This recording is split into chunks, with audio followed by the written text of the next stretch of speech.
Welcome to the Tuesday, January 18th, 2022 Tyngsborough School Committee meeting. My name is Rebecca Stanton, and I call this meeting to order. We'll start with introductions to my left. Grace Chambly, Student Representative. Rob Mullen.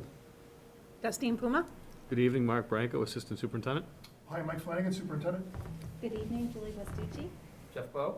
Ryan McMahon. Anthony Tenerella. Joe Messina, Business Administrator. We'll rise for the Pledge of Allegiance. I pledge allegiance to the flag of the United States of America and to the republic for which it stands, one nation, under God, indivisible, with liberty and justice for all.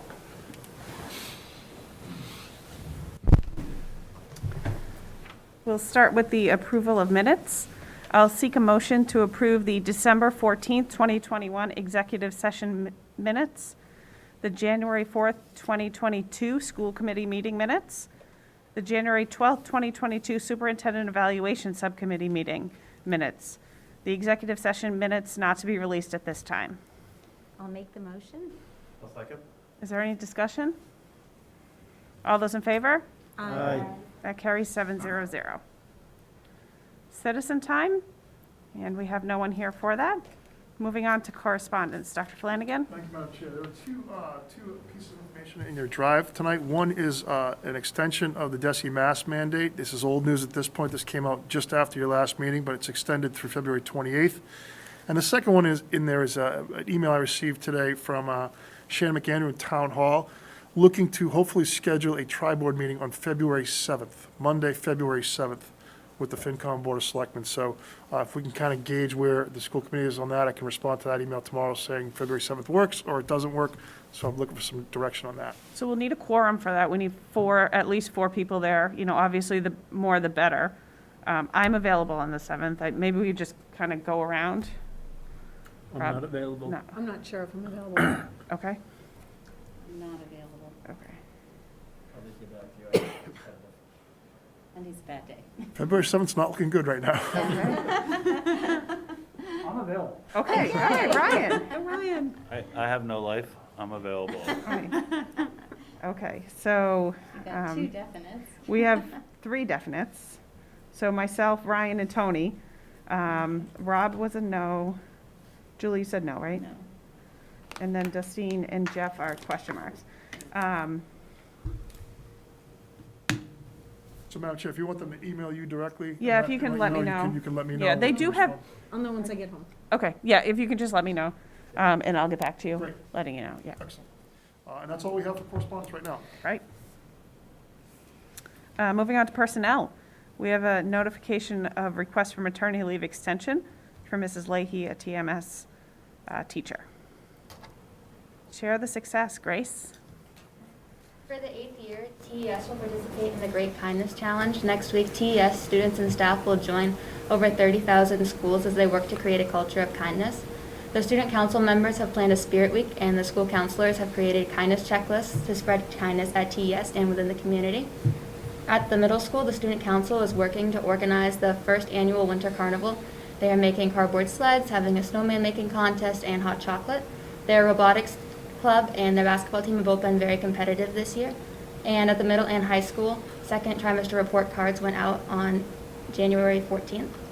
THS DECA recently competed at the regional competition for UMass Lowell, and congratulations to all of our members that qualified for the state competition.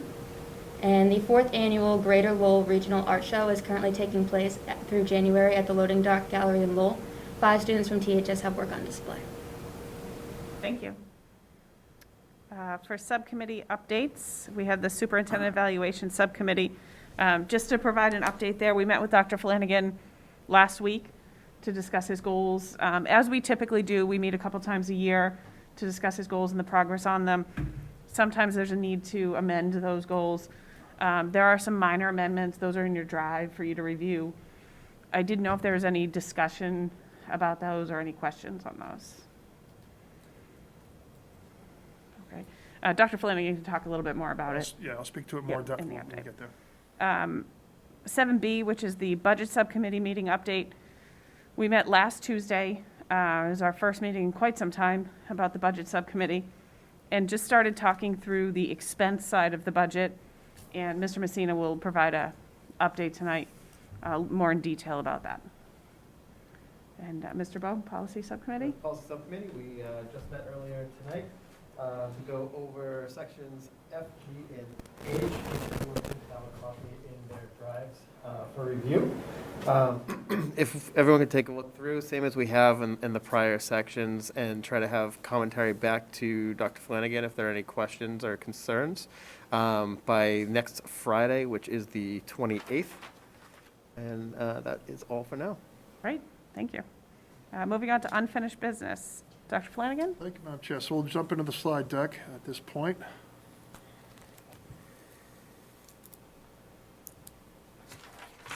So we'll start with the middle school building project. We have our first meeting tomorrow night of the new year.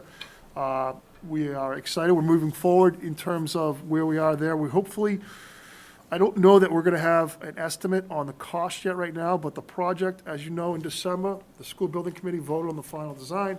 The project is out at the estimator right now. Basically, what happens is our OPM left field has an in-house estimator that will come up with the cost. The architect will have their estimator come up with the cost, and the two compare notes, and somewhere where they both agree and land is where the cost will be. We anticipate that number, early to mid-February. So that number is close to being finalized, but the design itself is finalized. Excited to announce that our first information campaign will go out to the community this Friday. So the plan is to show the school building committee tomorrow night what our first informational flyer will look like. It'll have renderings, it'll have a QR code that'll jump you out to an FAQ page. We hope to have another link that you can jump out to see additional renderings of the middle school, and it answers some of the 5 or 6 most important questions, I think, what we hear most in the community. So Dr. Branco and I spent some time drafting the response to those, working certainly with left field, and JCJ has that informational flyer now, and they're fine-tuning it and putting the design aspect to it. So that informational flyer will be going out Friday. We hope to we will use our email address, our email list, as well as our text message system through the school, so everyone can have it on their phones and then copy it, save it, forward to anyone else who they'd be interested in sharing it with. So we're excited to get that information out this Friday. Standing dates, May 3rd, town meeting. We need 2/3 majority at town meeting to support the school project. May 17th will be debt exclusion ballot vote, provided we get the 2/3 majority on May 3rd, and we'll go forward from there. So we are plugging along, and we're just beginning to get the word out there and start sharing information as to where we are. And that's the building project update. Could I just jump in on that? Sure. So I just want to kind of touch on this, because this is a town project. This is not a schools project. It's made up of members of the school committee, members of the finance committee, and members of the board of selectmen. This is a town project that the town voted in favor to do the design and feasibility study some time ago, a few years ago. Dr. Flanagan provides an update on it because it is part of his goals, and he spends a lot of time, because it's school-related, obviously, providing the inputs that the school needs. But this is very much a town project. And so it's important that the town remembers, this is not a school project. This is not Dr. Flanagan's project. It's not my project. It's not, Mr. Tenerella's project. This is a town project to build a school to further the education of our youngest citizens in town, our students. I think that's a great point you make, and I think one of the things that's really attractive about Tyngsborough, I think they say that, you judge a community by the schools that it keeps. Well, we're fortunate that we have a high school that was built in 1992, an elementary school that was built in 2002. You look around some of these communities, they can't say that. So this town has always prioritized education. So I'm hopeful that, again, we will step up, and like the people did years ago that voted for these schools, that I moved into this community so my kids could take advantage of these schools. Even though my kids are out, as a member of this community, I certainly will support the school for the next generation, kind of the pay it forward mantra. So it absolutely is a town project, and it's something that it really is reflective of the community. COVID-19 update. There are the numbers. We all know what's going on. The numbers are coming down in our schools. The attendance is dramatically better this week than it was last week, which was moderately better than the week before. So good news is we're trending in the right direction. Our test and stay program to date has protected 1,276 days of school for students this year. That's a great number. In your drive, the last announcement there, the testing program, you may have seen or heard Governor Baker had a press conference today in which he spoke about providing schools, for students and staff, a weekly at-home rapid antigen test. To do this, it would cause a shift away from test and stay and contact tracing in school. I think you've heard me speak repeatedly over the year about how difficult contact tracing is and the burden it's placing on our nursing staff and our administration, primarily our nurses. They've been out straight with contact tracing. There seems to be a shift that of the test and stay program that's happened this year, 99% of the people that have tested have been asymptomatic and tested negative. So there's a webinar tomorrow on this testing program, this new initiative from the governor and DESE, which again would provide rapid antigen tests at home for everyone to take, every student and staff, one test weekly. We're going to learn more about it on the webinar tomorrow. We have to register if we want to participate in it by Friday. And then it will be up, it's supposed to be up and running, I believe, for staff as early as next week, and for students as early as the week after. So essentially, they would send the test to us, we'd give each kid a kit, which would contain 2 tests, and then 2 weeks later, we'd give them another kit. And then we'd ask students and parents that sign on, that the parents and students would test on Sunday night, we'd have results by Monday, and it would be on an honor system for the parents to report to us whether or not it was a positive. We're going to assume asymptomatic kids are negative unless they test positive. It'll be incumbent upon families to work with the district and notify us. That's the high-level information I have right now. Again, there's a webinar tomorrow. We'll know a lot more about the program. We'll understand what the consent form looks like. We'll understand what the processes are. But it sounds promising. I think the goal here is to not test asymptomatic kids. Asymptomatic kids are right now being quarantined as close contacts when they feel fine. And this would move away from that. The symptomatic testing that takes place in our schools currently would continue. So a student comes down from class not feeling well, we could test them right there on the spot. But this is a new shift by DESE and certainly the governor's office. We think it's a logical step. We think it's a good step. It definitely takes some of the burden off our current staff. And it says if students are asymptomatic, they should be in school. And that's what it's saying essentially. So stay tuned on that. More information's coming. I believe it's going to be something very positive that we're all excited about and look to move forward this week on. But this was announced today, just so you have some information on that.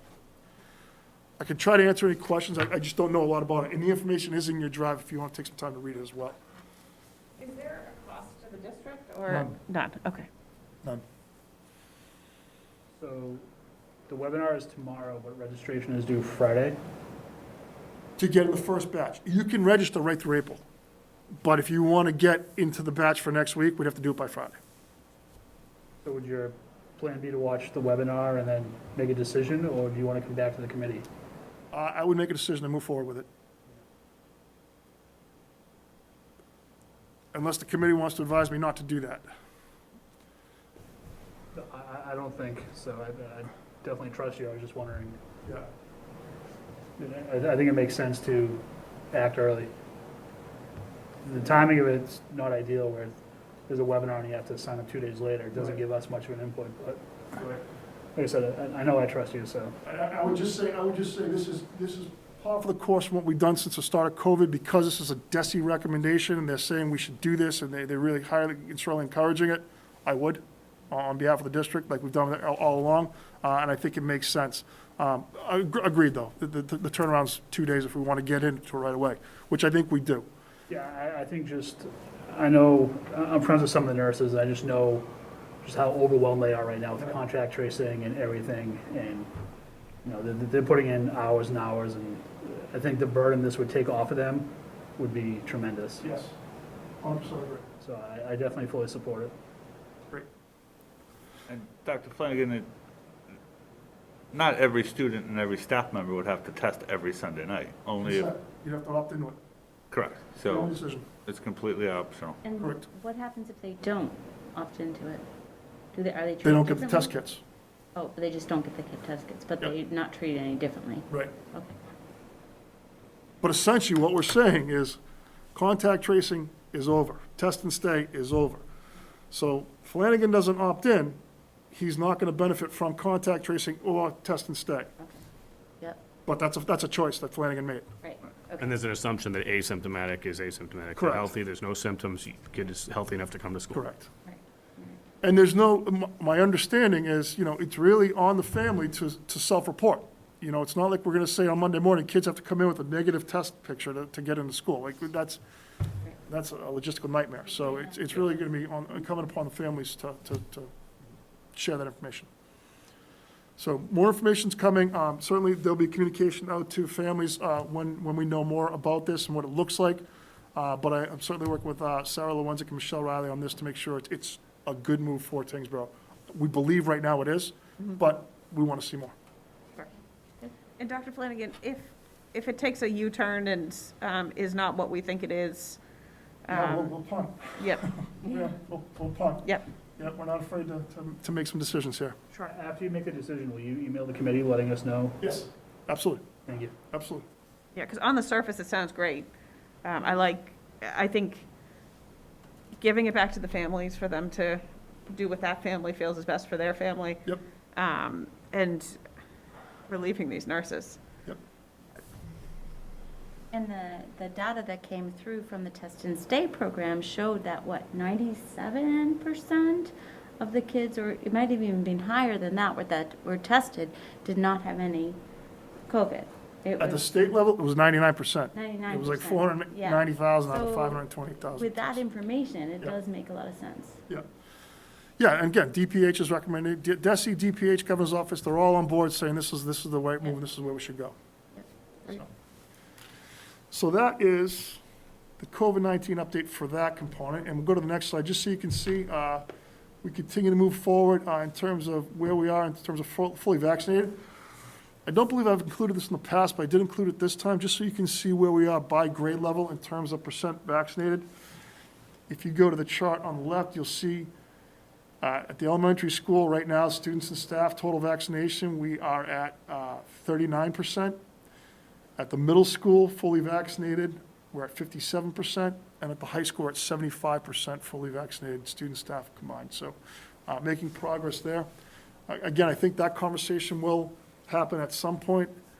What does the off-ramp look like to potentially remove mask mandates? We know we're in mask now through the end of February, but maybe it's a March 1 change given where Omicron is and where districts are in terms of vaccination. So the more kids we get vaccinated, approach that 80% threshold, the better off we're going to be to get masks off. So that's where we are for COVID.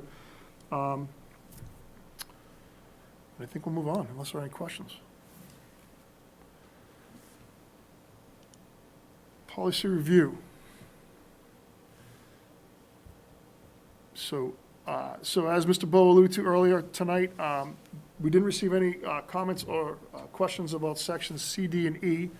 So tonight we would look for a motion to approve those as a second read. Sections F, G, and H, section F was about facilities, section G was about personnel, and mostly Mass General Law stuff. And section H was about negotiations. I did meet with Dorothy Presser, MASC rep, on January 4th, and I'm meeting with her again on Wednesday, February 9th.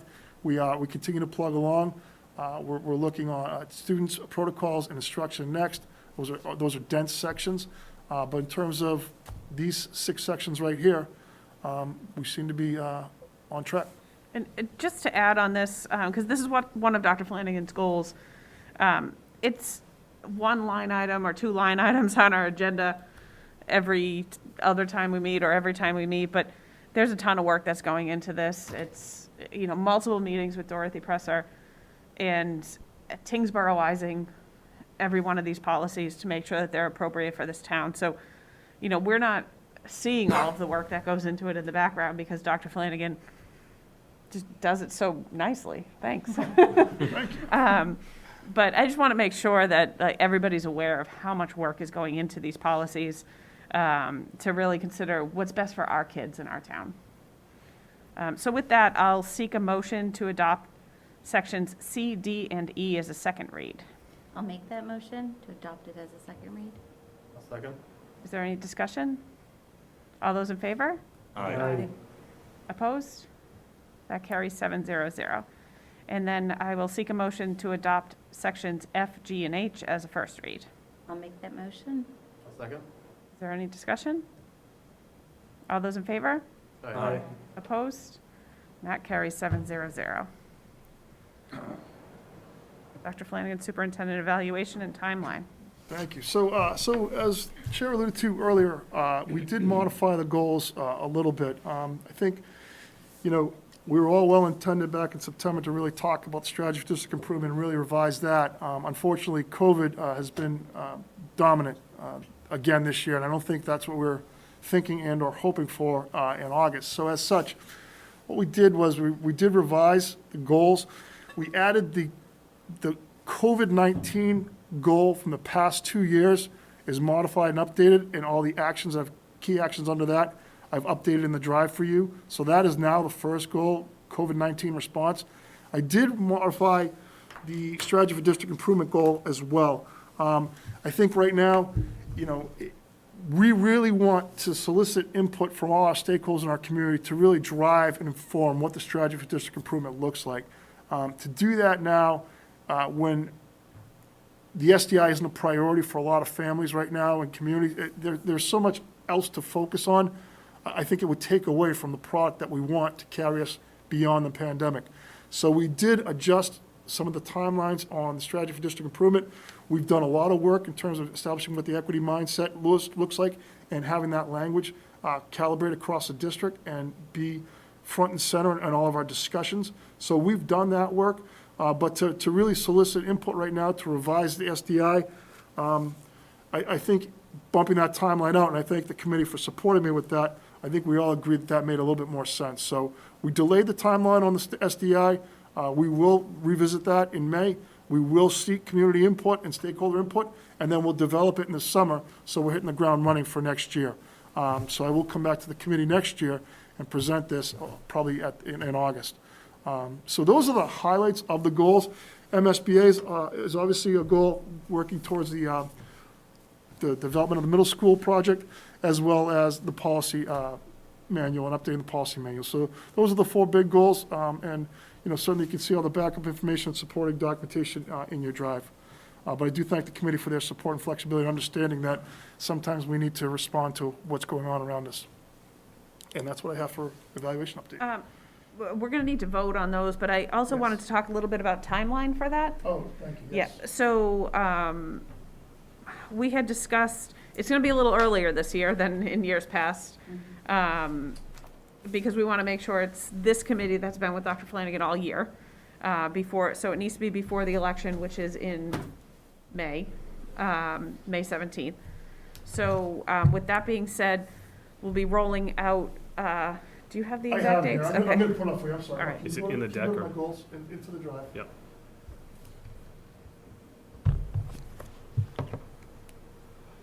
Goals revised. Yep. You go to the very end of that. Now, Chair, I'll walk you through this if Thank that's you, all right. yeah. Okay, so basically what we'd like to do is, given the fact that we're going to talk in a little bit about the amended annual town meeting calendar and election calendar and how that got moved up, there's always been a desire by this committee to have the sitting committee evaluate the superintendent and not potentially any new members that would join the committee. I think that's fair for all parties. That being said, on March 15th at the school committee meeting, I'll provide a second update to the committee regarding my goals and the progress towards meeting those goals. And then we'd have a 2-week window between March 15th and March 31st, where you would receive, much like you have in the past from Derek Piper, a 360-degree evaluation of me. So essentially, all the administrators in the district will provide you a narrative answering 3 or 4 overarching thematic questions about my performance that you could use to inform your decisions. April 1st or April 8th, you would prepare your evaluation and get it to the chair. The chair and would have a subcommittee meeting over the next couple of days, April 9th to 11th, and finalize the evaluation. And then at the April 12th meeting, you could present, we'd have a subcommittee meeting before the meeting to present the evaluation to me. I would have a couple weeks to respond, and then May 10th, we can formally adopt the evaluation. This is what we discussed at the superintendent evaluation timeline. It's kind of a backward design to back into that date, given the fact that we had a change on the town meeting. We used to have a whole another month to do this, that we don't anymore. So it seems a little quick this year, but I think for now, it works. And we can certainly talk about when goals are proposed. If we want to move that up from September to July or August next year, we can do that too. So that's a proposed timeline. So I'll seek a motion to accept the revised goals and the evaluation timeline as proposed. I'll make that motion. Second it? Is there any discussion? All those in favor? Aye. Opposed? That carries 7-0-0. Excellent, thank you very much. New business. New business, so we'll go to 9A. Oh, I have them out of order. Sorry, Dr. Branco, we're going to go to, let's just go to 9A while we're here. Madam Chair, if we can take this out of order, I apologize. Seems like we just spoke about the May calendar, it makes sense to talk about the May calendar. So as we know, originally, this was your May calendar. We had May 10th, Tuesday, as a full PD day, because originally, historically, that's when the town election has been. That being said, we know that the town election is now moving out to May 17th, and that town meeting will be May 3rd. We generally like to have a full-day PD day when it's election day, so that there are no students in the building and people come into 2 of our schools to vote. So what I'm proposing is that we move from our original May 10th PD day, flop that to May 17th, and then we can move our school committee up and have our final school committee meeting for some of the members of this committee on May 10th, following town meeting. I think that makes the most sense, given where we are, given the shift in the calendar on the town side. So with that, I'll seek a motion to approve the revised calendar. I'll make that motion. Second? Is there any discussion? All those in favor? Aye. Opposed? That carries 7-0-0. All right, moving on to the FY23 budget preliminary discussion. So, Madam Chair, this is the budget timeline that we had discussed at the last school committee meeting. Nothing substantially has changed. You'll see the addition of a budget subcommittee meeting here on this calendar on January 25th. I know that Mr. Messina and the budget subcommittee did talk about preliminary expenses at the last meeting. So at this point, we're going to turn it over to Mr. Messina to talk about FY23 budget. Thank you, Dr. Flanagan. Dr. Branco, if you could call up budget overview. So, as I mentioned at the last meeting, it seemed appropriate to sit with the budget committee and talk about the big rocks, as Dr. Flanagan always likes to point out in education. I think that the school committee has 3 big rocks to review for each of their budgets, and then again, a smaller rock sort of in the middle. So rather than go with the traditional one-page expense side of the budget, I created a new sheet to sort of focus more on the big rocks of your budget. So at the beginning, you can see the staff full-time equivalencies. That's our head count, where we're at, what we budgeted. Basically, the budget FY23 head count is where we currently are right now. We budgeted 242.7, so we're actually 5 employees higher than what we budgeted this time last year. And then taking everybody that's currently in the district, what their salaries would look like moving into next year. So that gets you this year's budget figure of a little over 19 million compared to the 18,301,000 last year. So that's an increase of 4% or 742,000. Second big rock for your budget are the out-of-district tuitions for Tyngsborough students that are in outside placements due to their needs. And the budget subcommittee did do a very deep dive with the redacted list of students. Sarah and I Sarah Lewinczyk, myself, do work with an actual listing of students and where we project them to be, moving them forward into next year and any outliers that may be out there. You will see that that number actually drops this year, and that is due to a combination of students that may be aging out. They are your responsibility until they reach age 22. And Sarah and her group is always looking for the less restrictive environment for each student. And she is constantly working with families to get opportunities for students that may be less restrictive to the point where they can come in district. So we looked at where everybody is right now compared to budget, and we project that out-of-district tuitions will go down by some $471,000. And the last big rock of your budget is transportation. And regular ed transportation here, you can see it's only a projected 7% increase, but I would caution that we are going out to bid on February 10th for transportation next year. So that number has a great deal of concern as to, will 7 be enough? I don't think it'll be too much. Many bus companies are looking to recover from the pandemic because a lot of the bus companies sort of suffered a little bit financially because of schools going remote.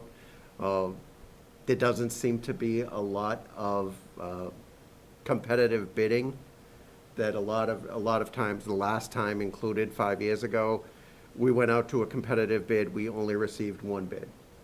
So a projection of 7% increase could be high. I don't think it's high, but we'll know more come February 10th when the bid's open.